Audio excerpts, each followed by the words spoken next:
Pemirsa, Timnas Futsal Indonesia mengukir sejarah dengan lolos ke final AFC Piala Asia Futsal 2026.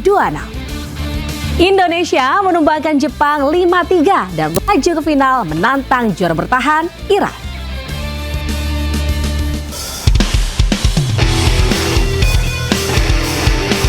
Timnas Futsal Indonesia menghadapi Jepang di semifinal AFC Piala Asia Futsal 2026 di Indonesia Arena Kamis malam. Duel sengit berlangsung sejak awal laga dengan jual beli serangan. Beberapa kali Indonesia mengancam gawang Jepang yang dikawal Hiroshi Tabuchi.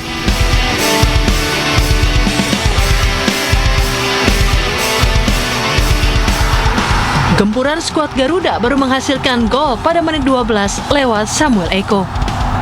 Skor 1-0 bertahan hingga jeda.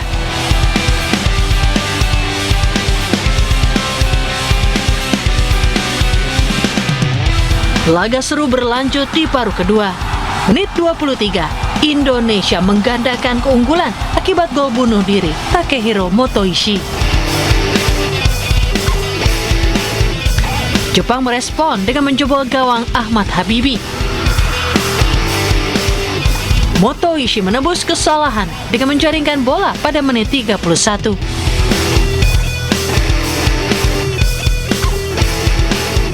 Menit 35, Jepang menyamakan skor 2-2 berkat gol Kazuya Shimizu.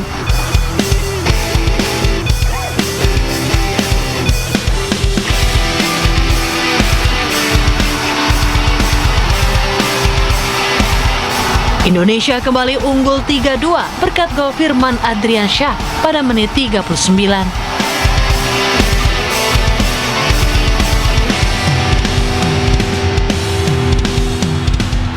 Namun selang 1 menit, Jepang kembali menyamakan skor 3-3 lewat penalti Shimizu.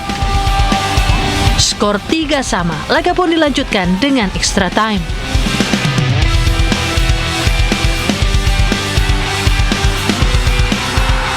Tampil kesetanan, Indonesia berhasil menambah 2 gol di perpanjangan waktu, masing-masing oleh Reza Gunawan pada menit 45. Serta Dewa Rizky pada menit 47, sekaligus memastikan Indonesia lolos ke final dengan skor akhir 5-3. Sebuah kemenangan bersejarah karena untuk kali pertama, Indonesia bakal tampil di final. Laga final Sabtu mendatang, Indonesia bertemu Iran yang mendepak Irak dengan skor 4-2.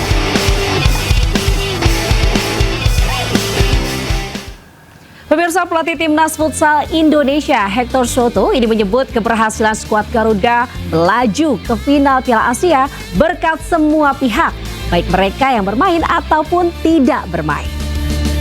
Sementara itu, sang pemain Reza Gunawan menyatakan rasa syukurnya usai Indonesia menembus final dan menyebut timnas langsung mengalihkan fokus ke partai puncak melawan Iran. I don't create history. I'm not a history maker. My team is a history maker. This is not a question of one person. It's a question of everyone. And I'm starting to be a little bit tired about this history maker and Hector Soto. It's everyone. It's not only the players that are here. Today we have Evan in the stands, we have Ipul at home, we have Guntur also at home, and have another players that help us like Dipo, Karet, Iman Ansori, Albagir. This is a success of so many people working together, and of course we are really proud of what we are doing. We are really proud of what we are doing. We are trying to push the limit of Indonesia to international standard. I think now we are doing, but also our fans must understand that we are the same winning or losing. I mean, we always try our best, so sometimes we will succeed, sometimes we will not succeed. For example, today Japan, I think they are an amazing national team. I was following them in international games. They have amazing players and really good tactics, and they play really fast with really good modern ideas of Mr. Coach Kensuke that I respect a lot. But sport is like this, sometimes you win, sometimes you lose. Kunci dari kemenangan ini dari kerja sama tim semua. Tentunya sangat bangga ya, ditonton ribu-ribuan orang. Kemenangan ini kita persembahkan untuk supporter Indonesia yang datang hari ini. Tapi ini belum cukup, masih ada pertandingan buat final nanti. Kami selalu fokus fokus di tiap pertandingan. Itu aja sih. Oke, terima kasih. Terima kasih. Sebanyak 28 pemain timnas U17 Indonesia mengikuti latihan menjelang laga uji coba internasional melawan timnas U17 Tiongkok. Kerjasama dan kekompakan tim menjadi fokus utama untuk mempersiapkan diri dalam laga uji coba nanti.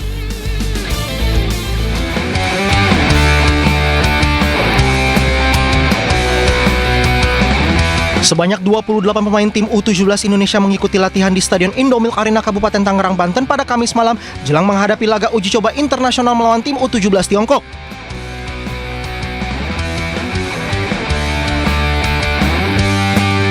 Persiapan skuad Garuda Muda sejatinya telah berlangsung intensif selama 6 bulan terakhir dengan performa positif pada kompetisi Elite Pro Academy usia 17 tahun.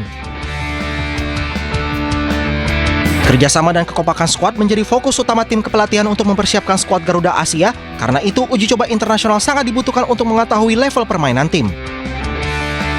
Ya, selama ini mereka udah hampir 6 bulan bersama ya. Sebelum kita EPA mulai di tahun kemarin, kita udah bersama dan saya lihat pemain udah secara chemistry udah cukup baik walaupun butuh adaptasi karena ada beberapa pemain baru lagi yang bergabung.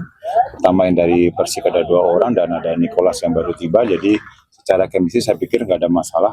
Ya, kekurangannya pasti masih ini akan kita lihat di pertandingan besok lawan Cina ya. Di situ kita akan bisa melihat saat ini level tim ini ada di mana. Karena kalau kita lihat di EPA kan saat ini mereka tampil cukup baik dan saat ini ada di posisi pertama. Tetapi saya pikir itu bukan menjadi sebuah jaminan karena saya yakin secara intensitas, secara kualitas pertandingannya juga akan berbeda. Dan pastinya pertandingan lawan Cina, saya pikir pemain akan mendapatkan banyak pelajaran yang bisa mereka bawa nanti di AFF ataupun di Piala Asia. Uji coba internasional melawan Tiongkok U17 juga akan menjadi bagian proses transisi kepelatihan dari Nova Arianto yang akan fokus di timnas U20 kepada Kurniawan Dwi Yulianto. Dari Kabupaten Tangerang, Banten, Aimarani, iNews melaporkan. Pemirsa iNewsPort, sebelumnya PSSI ini resmi mengumumkan daftar nama skuad untuk tim U17 Indonesia. Total terdapat 28 pemain yang sebagian besar diantaranya didapat dari kegiatan pemantauan dari berbagai klub di Indonesia, akademi dan klub luar negeri.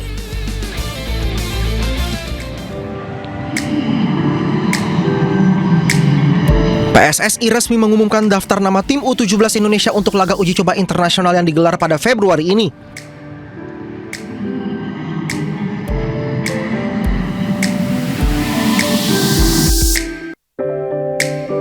Total, PSSI memanggil 28 pemain untuk mengisi skuad Garuda Asia.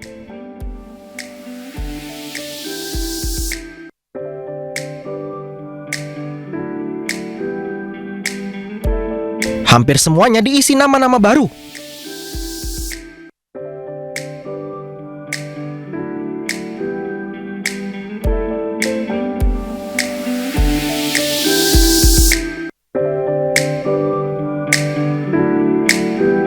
Para pemain yang dipanggil merupakan hasil pemantauan tim kepelatihan.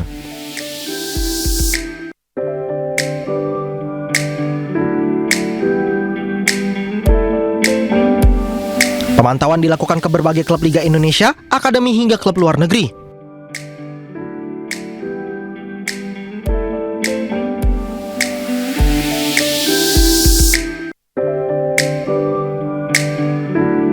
Meski begitu, nama dari generasi sebelumnya juga masuk dalam skuad ini.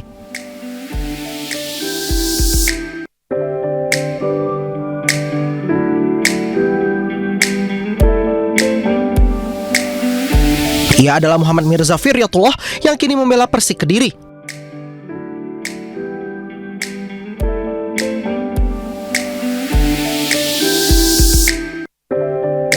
Selain itu, PSSI juga memanggil Nicholas Indra yang bermain untuk klub Norwegia Rosenborg.